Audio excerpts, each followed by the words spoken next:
देवस्य धीमहि धियो यो नः प्रचोदयात्। ॐ भूर्भुवः स्वः तत्सवितुर्वरेण्यं भर्गो देवस्य धीमहि धियो यो नः प्रचोदयात्। देवियों भाइयों, किसी स्थान का विशेष महत्व होता है। स्थानों का महत्व न होता तो लोग तीर्थ स्थानों की यात्रा करने नहीं आते। पानी तो अपने यहाँ भी बड़ा भरा रहता है। कुएं में से, तालाब में से, नहर में से पानी आता रहता है, उसी में नहा लिया करते। तीर्थों में क्यों जाते? नागपुर में संतरे जैसे होते हैं वो सिर्फ नागपुर के आसपास से होते हैं।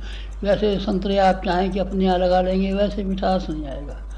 मुंबई के केलों में जो विशेषता है, आप उन्हीं केलों को ले आइए और अपने गांव में, अपने खेत में लगाइए, वैसी विशेषता नहीं आएगी। लखनऊ के आम जैसे बढ़िया होते हैं, वैसे आम आप अपने यहाँ पैदा करना चाहें तो आप पैदा नहीं कर सकेंगे। मलियागिर का चंदन जैसा सुगंधित होता है, वहीं से चंदन के बीज ले आइए, पौधे ले आइए और अपने घर में लगाइए, वैसा सुगंधी नहीं आएगी, चंदन तो पैदा हो जाएगा। ठीक इसी प्रकार से देवकंद, जिसको जब हम हिमालय पर रहते थे तो एक बड़ी सी शकरकंद आती थी, एक होती होगी 5 किलो की, लेकिन वो ऐसी शकरकंद यहाँ नहीं हो सकती। उसके बीज ला करके आपको दें और कहें कि देवकंद लगा दीजिए, आपके लिए लगाना नामुमकिन है। और ब्रह्मकमल, कमल पानी में होते हैं, पर ज़मीन पे होने वाले ब्रह्मकमल गौमुख से आगे जो नंदन वन है उसमें होते हैं। आपको वहाँ से बीज ला करके दें और आप अपने गांव में लगाना चाहें तो नहीं हो सकेंगे। किसी स्थान विशेष की बड़ी महत्ता होती है। हिमालय की महत्ता इसी तरीके से है। हिमालय के स्थान विशेष की महत्ता है, जिसमें कि ऋषियों ने, जितने भी ऋषि हुए हैं उन्होंने तप उसी स्थान पर किया है। अपने गांव में कर सकते थे, घर में कर सकते थे, लेकिन वो विशेषता है जो स्थान के साथ में जुड़ जाने के कारण से संभव थी, वो नहीं होती। हिमालय को अध्यात्म का केंद्र माना गया है। जिस तरीके से उत्तरी ध्रुव है और वो केंद्र है, उसी तरीके से हिमालय को उत्तरी ध्रुव माना गया है। और गंगा में पानी भी बहता है और अमृत भी बहता है। गंगा के समीप जितने भी प्राचीन काल के ऋषि हुए हैं, उन लोगों ने, सब ने जो स्थान बनाए हैं अपने अपने, और जो झोंपड़ियाँ गुफाएँ बनाई हैं, गंगा किनारे हैं। गंगा से दूर नहीं, गंगा के दूर नहीं है, गंगा के नज़दीक रहते थे। हिमालय में नदियों की कमी है क्या? बहुत सारी नदियाँ बहती हैं, पर वहाँ से कोई भी ऋषि ऐसा नहीं हुआ जिसने कि गंगा के किनारे ने नहीं बसाया हो। ये ऋषियों की भूमि है। हमने भी स्थान जो चुना है अपनी तपश्चर्या के लिए और अपने महत्वपूर्ण कामों के लिए, ऐसा स्थान चुना है जैसा कि संसार भर में कहीं नहीं है। 7 ऋषियों ने एक स्थान पर तपस्या कर रहे थे। गंगा जी जब आई तो गंगा जी ने कहा कि ये तो ऋषि बैठे हुए हैं, डूब जाएंगे, हम क्या करना चाहिए? तो भागीरथ ने उनको सलाह दी कि आप 7 हिस्सों में कट जाइए, 7 इन ऋषियों को छेड़खानी मत कीजिए, तप करने दीजिए। और वो तप करते रहे। उसी स्थान से गंगा जी की 7 धाराएं बहीं, और कहीं 7 धाराएं नहीं हैं। जहाँ ये शांति कुंज बना हुआ है, पहले पानी बहता था यहाँ, अभी 60 वर्ष पहले गवर्नमेंट ने काट करके इसको इतनी ज़मीन निकाल ली है जिस पर हमने ये शांति कुंज बनाया है। विश्वामित्र ऋषि जो गायत्री के दृष्टा माने जाते हैं, उन्होंने भी अपनी तपश्चर्या यही की जहाँ की गायत्री का ये स्थान बना, यह गायत्री मंदिर बना हुआ है। हमने उस स्थान को बहुत महत्व दिया है। हमने गायत्री मंत्र का जब विनियोग बोलते हैं तो बोलते हैं गायत्री मंत्र विश्वामित्र ऋषि, सविता देवता शंकर बोलते हैं, तो इसके विश्वामित्र ऋषि हैं। विश्वामित्र ऋषि भी तब इसी स्थान पर कहते थे। हमने ठीक चुन करके, ऐसा भारतवर्ष में दूसरा स्थान नहीं मिल सकता था, यहाँ हमने वो स्थान बनाया है। हिमालय का ये द्वार है, हरिद्वार कहते हैं हिमालय के दरवाजे को। दरवाजे पर हम प्रहरी की तरीके से बैठे हुए हैं। आपके लिए उस कठिन स्थान पर जाना मुश्किल होता है, बर्फ़ पड़ती है, ठंडक ज़्यादा होती है, दूसरी दिक्कत होती है, खाने पीने को नहीं मिलता, इसलिए आपके लिए जाना मुश्किल होता है।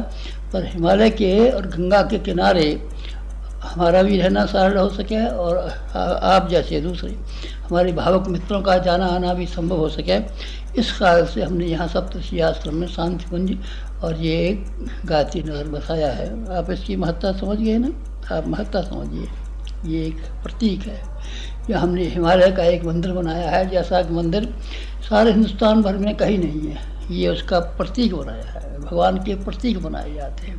भगवान ऐसे थोड़े होते हैं। शंकर जी की मूर्तियाँ जैसी बनती हैं गोल मटोल, ऐसे थोड़े हैं। शंकर जी बैल पे कैसे सवारी करेंगे आप बताइए? सांप को गले में कैसे लपेटेंगे बताइए? ब्याह शादी कैसे करेंगे बताइए? ये उनका एक हमने प्रतीक बना लिया है। तिरंगा झंडा हमारी राष्ट्रीयता का प्रतीक है।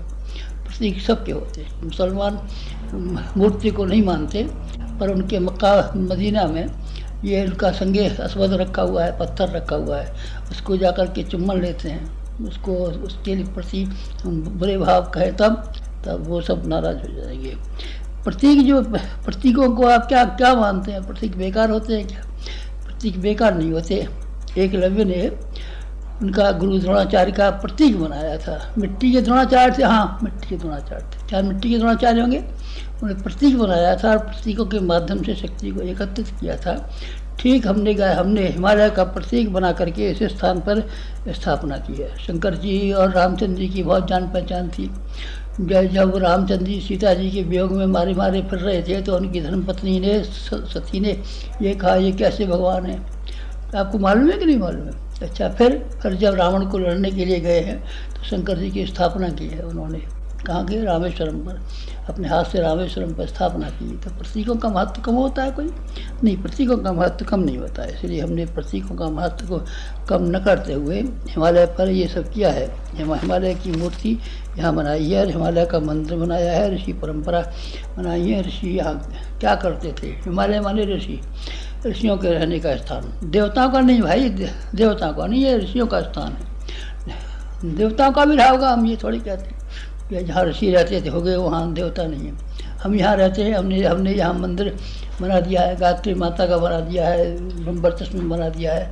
इससे क्या हुआ? इससे कोई प्रतीक बना देने से कोई खराबी आ गई क्या? नहीं, वहाँ भी कोई देवताओं के रहे होंगे, पर हिमालय देवताओं के लिए नहीं बनाया गया है, ऋषियों के लिए बनाया गया है। यहाँ बहुत ऋषि रहते थे। सारे के सारे ऋषि यही हुए हैं। जितने भी ऋषि हुए हैं, गायत्री के 24 अक्षर हैं और 24 ऋषि थे, वो 2400 के 2400 ऋषि इसी स्थान पर हुए हैं। कहाँ है? हिमालय में। और हमने हिमालय की परंपरा को, हिमालय को का मंदिर ही यहाँ एक बनाया नहीं है, अभूतपूर्व। इसको अभूतपूर्व कहिए। हिंदुस्तान भर में कभी किसी कल्पना नहीं आई कि हिमालय देवात्मा हिमालय है, इसका भी मंदिर बनाना चाहिए। कोई नहीं बना सका, हमने बनाया। अच्छा, इसको बनाने के बाद में ऋषि परंपरा की स्थापना भी यहाँ की है। इसकी मूर्तियाँ प्रतिमा भी यहाँ बनाई हैं। और मूर्तियों और प्रतिमाओं के बनाने के अलावा यहाँ सबसे बड़ा काम किया है कि वो लोग जो काम करते थे उस किए हुए काम को हमने किसी न किसी रूप में जारी रखने की बराबर कोशिश की है, जारी रखने की कोशिश की है। और हम अपनी ज़िंदगी में बराबर ये सब काम करते रहे। कैसे काम करते रहे? आपने व्यास जी का नाम सुना है ना? व्यास जी ने हिमालय के नज़दीक बद्रीनारायण के पास वसुधारा नाम का एक स्थान है, गणेश जी को लेकर के गए थे। तो गणेश जी को लेकर के गए थे और गणेश जी को लिखते गए थे और व्यास जी बोलते गए थे। 18 पुराणों की रचना हुई थी व्यास जी ने। हमने 18 पुराणों की रचना तो नहीं की है, 18 पुराणों के भाष्य की है, वेदों के भाष्य की है और पुराणों की रचना। अच्छा चलिए, रचना की बात भी सुनिए। हमने प्रज्ञा पुराण बनाया है, 19वां पुराण का एक खंड बहुत दिन पहले प्रकाशित हो गया था और दूसरा तीसरा खंड शायद अभी प्रकाशित हो जाए, लिखा हुआ तो रखा है। ऐसे 18 पुराण तो नहीं, पर 18 खंड बनाने का हमारा मन है। व्यास परंपरा को अगर आपको कहीं देखने का हो तो आप केवल यहाँ देखिए हिंदुस्तान में आकर के, और कहीं नहीं आपको व्यास परंपरा मिलेगी। पातंजलि, यहाँ इस हिमालय पर पातंजलि ऋषि हुए हैं। पातंजलि ऋषि ने गुप्त काशी पर उनका स्थान था और वो योग की साधना किया करते थे, योग का अनुसंधान करते थे, योग की शिक्षाएं देते थे। पातंजलि का जो काम था उसको हम यहाँ करते हैं किसी न किसी रूप से। आप यहाँ योगाभ्यास सीखिए, हम आपको सही तरीके से, वैज्ञानिक तरीके से योगाभ्यास की विधियाँ बताएंगे। या कल्प साधना शिविर होते हैं, उसमें योगाभ्यासों की विधियाँ बताई जाती हैं। इसी परंपरा है। और याज्ञवल्क परंपरा। याज्ञवल्क ऋषि हुए हैं त्रियुगी नारायण पर, उन्होंने उनका स्थान था। उन्होंने यज्ञ के संबंध में अनुसंधान किए थे। यज्ञ की, इसका नाम याज्ञवल्क पड़ा इसलिए कि उन्होंने यज्ञ की परंपरा को वैज्ञानिक खोज की। उन्होंने विधि विधान यज्ञ के बनाए। उन्होंने यज्ञ के द्वारा क्या परिणाम निकलते हैं, क्या प्रतिफल होते हैं, इसकी जानकारी सर्वसाधारण के सामने उपस्थित की। यहाँ भी आप आइए, यह हमारे यहाँ यज्ञशाला की कैसी सुंदर व्यवस्था है, कैसा वैज्ञानिक अनुसंधान होता है। ब्रह्मचर्य में कभी आइए, आप बाग बाग हो जाएंगे और ये देखेंगे कि यज्ञ परंपरा के बारे में, यज्ञ को जो लोग अब तक ये कहते रहते थे कि इसमें लकड़ी जलाई जाती है, सामान जलाया जाता है, कार्बन डाइऑक्साइड गैस पैदा की जाती है, नुकसान किया जाता है, उनको आप देखिए उनका मुँह बंद करने के लिए कि यहाँ यज्ञ परंपरा को किस तरीके से वैज्ञानिक ढंग से बनाने के लिए हमारी लेबोरेटरी और प्रयोगशाला है। ये यज्ञ परंपरा है। विश्वामित्र परंपरा, विश्वामित्र ने गायत्री का साक्षात्कार किया था और साक्षात्कार करके उसके विधि और विधान सर्वसाधारण के लिए उन्होंने उपस्थित किए थे। आप यहाँ आइए, गायत्री की जो विश्वामित्र की परंपरा थी उसमें हमारा सारा जीवन निकल गया। उसमें हमने गायत्री के परीक्षण किए, गायत्री महाविज्ञान लिखा, छोटी छोटी पुस्तकें लिखी, गायत्री का शिक्षण दिया और हजारों और लाखों आदमियों को हमने गायत्री के परीक्षण कराए, यहाँ बुला कर के कराए, अपने घर बुलाए। इस तरीके से विश्वामित्र परंपरा को ठीक तरीके से जारी रखने के लिए हमसे जो कुछ बनाया हमने भरपूर कोशिश की है, पूरी तरीके से कोशिश की है। भागीरथ परंपरा, भागीरथ जी गंगा जी को यहाँ लाए थे, सूखा पड़ा हुआ था और सब जगह पानी का अभाव था और भागीरथ गंगोत्री के पास बैठ कर के, गौरी कुंड जहाँ है वहाँ एक भागीरथ शिला बनी हुई है। भागीरथ शिला के ऊपर भागीरथ ने तप किया और हमने भी कुछ किया है। क्या किया है? भागीरथी को, गंगा को लाने के लिए हमने प्रयत्न किया है। लोग जानते नहीं थे, कोई कहते थे ब्राह्मण की गायत्री है, कोई कहते थे श्राप लग गया, कोई कहता है स्त्रियों को बताना मत, कोई कहता है कान में कहना, जोर से सुनाना मत।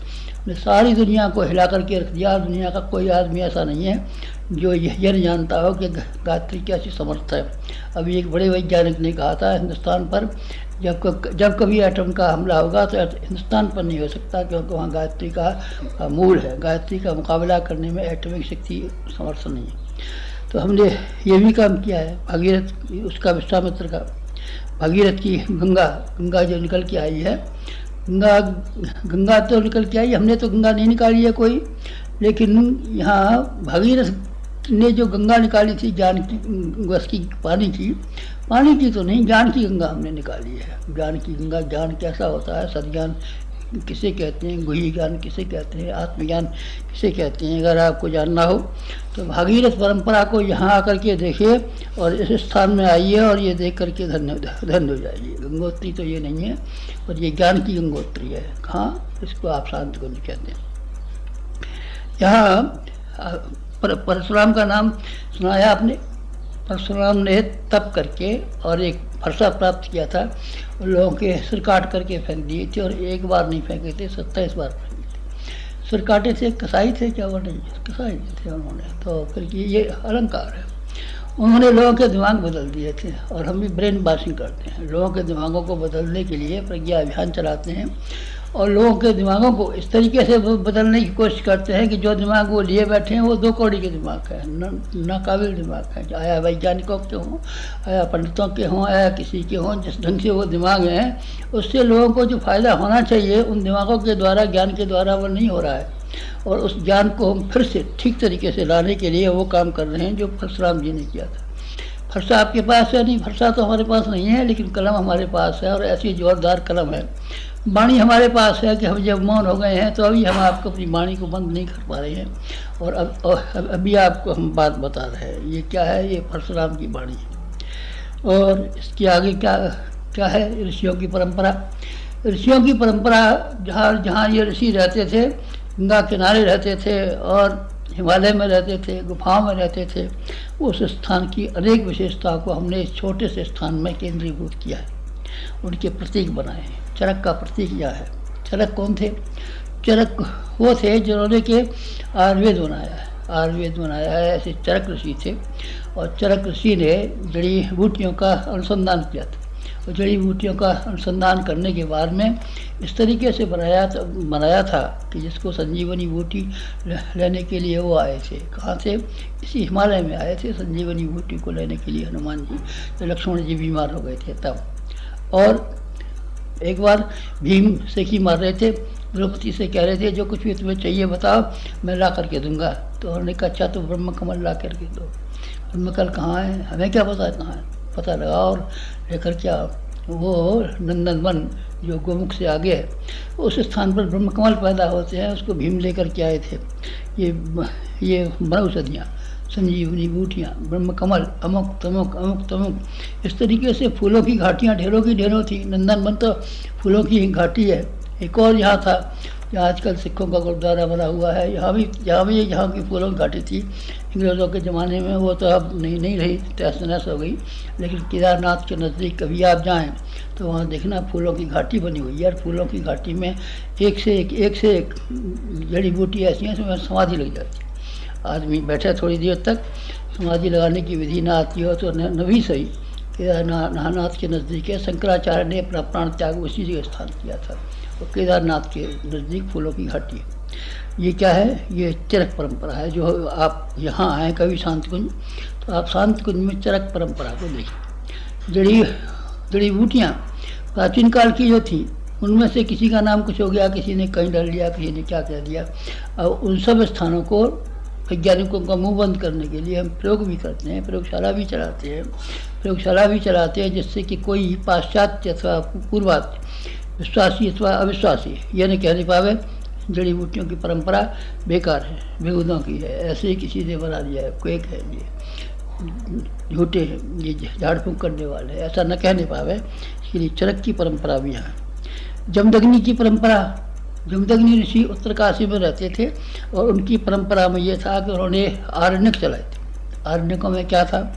आरण्यकों में ये था कि वानप्रस्थों का शिक्षण दिया जाता था। गुरुकुलों में क्या था? गुरुकुलों में बच्चों की शिक्षा दी जाती थी। तो आरण्यकों में वानप्रस्थों की शिक्षा दी जाती थी कि जो सारे संसार भर में जाएं और यहाँ जाएं और वहाँ जाएं। इस तरह की वानप्रस्थों को जो शिक्षा दी जानी चाहिए उनको आरण्यक कहते हैं। ये शांति कुंज आरण्यक भी है, ये गायत्री तीर्थ आरण्यक भी है। और ये नारद की परंपरा का स्थान है। ये नारद की परंपरा का स्थान है। यहाँ नारद संगीत के माध्यम से सारे विश्व को ये करते थे, जगाते थे। ढाई घड़ी से ज़्यादा कहीं नहीं ठहरते थे, हर जगह वो घूमते थे, हमेशा घूमते रहते थे और संगीत का शिक्षण करते थे। यहाँ के हमारे परिव्राजक भी करते हैं। संगीत को, सुगम संगीत को हमने सर्वसाधारण के लिए उपयोगी बनाने के लिए जो व्यवस्था बनाई है, आप यहाँ आना और देखना ऋषियों की परंपरा को, नारद की परंपरा को देखना। नारद की परंपरा को देखना, जिस सितार को, जिस मृदंग को नारद जी बजाते थे, आप देखना उसको। चैतन्य महाप्रभु की परंपरा को देखना, मीरा की परंपरा को देखना कि संगीत के माध्यम से जनजागरण किस तरीके से करना चाहिए, कैसे किया जा सकता है। आप यहाँ वशिष्ठ की परंपरा देखना। वशिष्ठ की परंपरा क्या? राजधर्म और धर्म दोनों को मिला देना। राजाओं पर नियंत्रण करते थे, धर्म की शिक्षा देते थे। कौन? गुरु वशिष्ठ।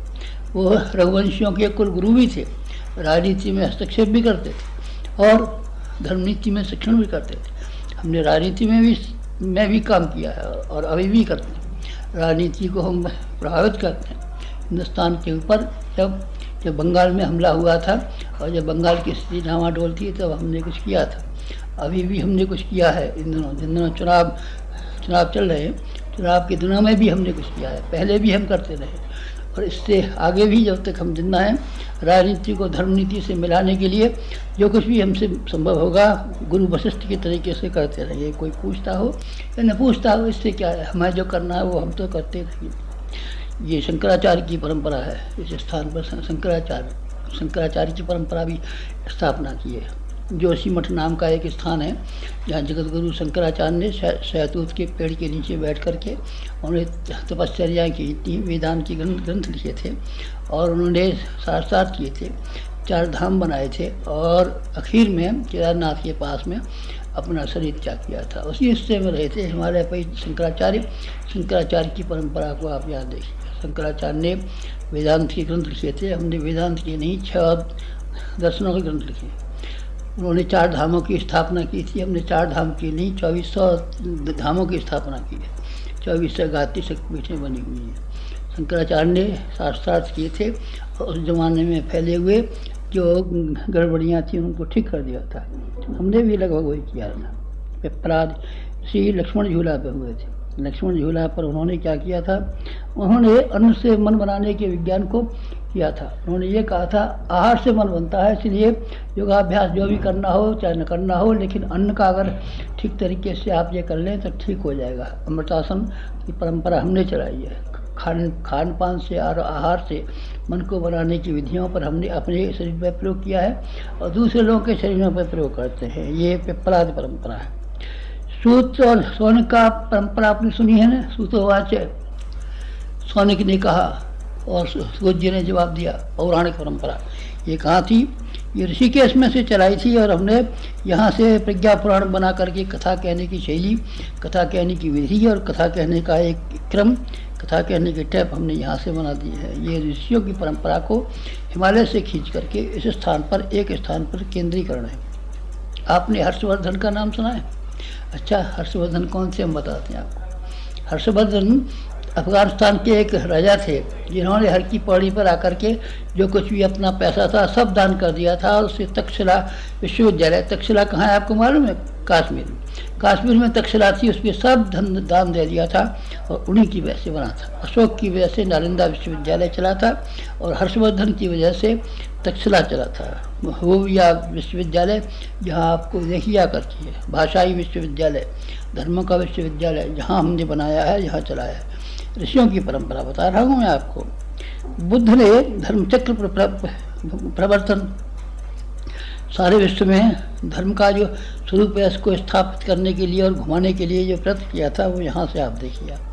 कणादी ऋषि जो हुए हैं उन्होंने विज्ञान को अध्यात्म से मिलाया था और आप यहाँ ब्रह्मवर्चस्व से आइए और देखिए कि अध्यात्म और विज्ञान को किस तरीके से मिलाया जाता है। समुद्र मथा गया था, देवताओं ने और दैत्यों ने मिलकर मिलाया था, 14 रत्न निकाले थे। हम अध्यात्म और विज्ञान, देव और दानव दोनों को मिला करके समुद्र मंथन का कोशिश करते हैं और ये बताते हैं क्या करना चाहिए और क्या नहीं करना चाहिए। आर्यभट्ट की परंपरा यहाँ है। इस ज़माने में तो दूरबीनें हैं और ग्रह नक्षत्रों की खोजबीन करने के लिए रेडियो दूरबीनों से काम चला जाता है। प्राचीन काल के लोग जिस तरीके से ईंट पत्थरों से और मिट्टी और उसके बने हुए यंत्रों से ग्रहों की नाप तोल करते थे, वो सारी की सारी परंपरा अगर आपको देखनी हो तो यहाँ आकर के देखिए। जो इस समय जहाँ कहीं भी वेधशालाएँ बनी हैं, जयपुर में बनी हैं, दिल्ली में बनी है, बनारस में बनी है, बेंगलुरु में बनी है, उन सारी ये उनकी वेधशालाओं का, प्राचीन काल की वेधशालाओं का जो एक स्वरूप बना हुआ है, यहाँ शांतिपुंज ब्रह्मवर्चस्व बना हुआ है। आप देखिए ऋषियों की परंपरा यहाँ बनी है कि नहीं बनी है। इसी प्रकार से आप देखिए सिंगी ऋषि की मंत्र विद्या, यहाँ देखिए मंत्रों का उन्होंने साक्षात्कार किया था और उन्हें साप दिया तो लोमस ऋषि के गले में सांप डालने वाले परीक्षित को 1 सप्ताह के भीतर काट खाया, सांप ने खत्म हो गए। और आपने सुना होगा सिंगी ऋषि ने वरदान दिया था तो राजा दशरथ के बच्चे नहीं होते थे, 4 बच्चे उनके हुए थे और 4 बच्चे भगवान के जैसे हुए थे। मंत्र विद्या को आप जानना चाहते हो कि जो सिंगी ऋषि का स्थान था हिमालय पे वो कहाँ है और कैसे हुआ था, आप कहीं मत जाइए, आप यहाँ देखिए। मंत्र विद्या किसे कहते हैं, मंत्र पर विश्वास कैसे होता है, अखंड गायत्री के जप कैसे होते हैं, अखंड दीपक कैसे जलते हैं, गायत्री का यज्ञ रोजाना कैसे होता है, सारे हिंदुस्तान भर में, सारे संसार भर में कहीं भी नहीं है। यहाँ देखिए आप आकर के कौन सी सिंगी ऋषि की परंपरा। यहाँ आप क्या देखेंगे, यहाँ आप स्वर्गारोहण देखेंगे, स्वर्ग देखेंगे। स्वर्ग भी जमीन पर था। अब यह मत सोचिए कि स्वर्ग कहीं ऊपर आसमान में टिका हुआ था, नहीं, आसमान में टिका हुआ नहीं था, स्वर्ग जमीन पर था। कैलाश पर्वत कहाँ था, कैलाश पर्वत वहाँ था नहीं, यही था। ये जो शिवलिंग कहते हैं, मानसरोवर कहते हैं, नंदनवन कहते हैं, इस स्थान पर था। वो तो तिब्बतियों के हाथ चला गया, चीनियों के हाथ चला गया, वो नहीं था। कैलाश यहाँ था, कैलाश भी था। कैलाश का भी हमने उसका स्वरूप यहाँ बनाया है, हिमालय का स्वरूप हमने यहाँ बनाया है।